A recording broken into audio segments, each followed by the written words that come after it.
நெல்லை சந்திப்பு அருகே மீனாட்சிபுரம் பகுதியில் உள்ளது உலக அம்மன் கோவில்.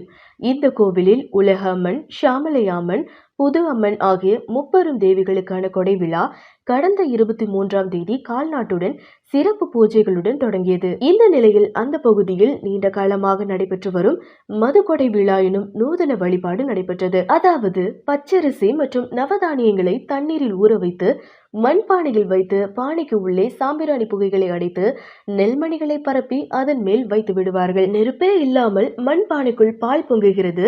தங்கள் பகுதியில் துர்மரணங்கள் மற்றும் தீமைகள் நடைபெறாமல் இருப்பதற்காக மகிடாசூரனுக்கு இந்த மதுக்கொடை கொடுக்கப்படுகிறது என்பது ஐதீகம்.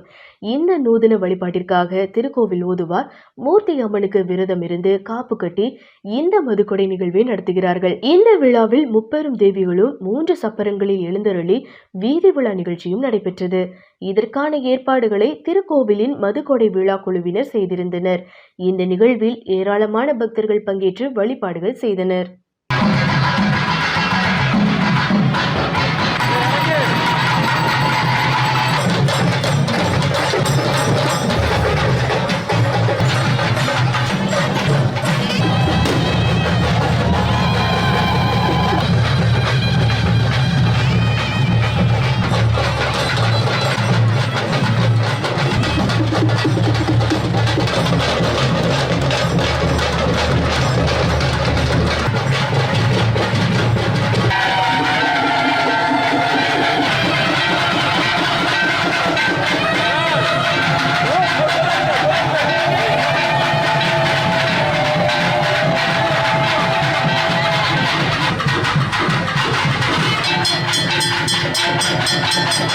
Thank you.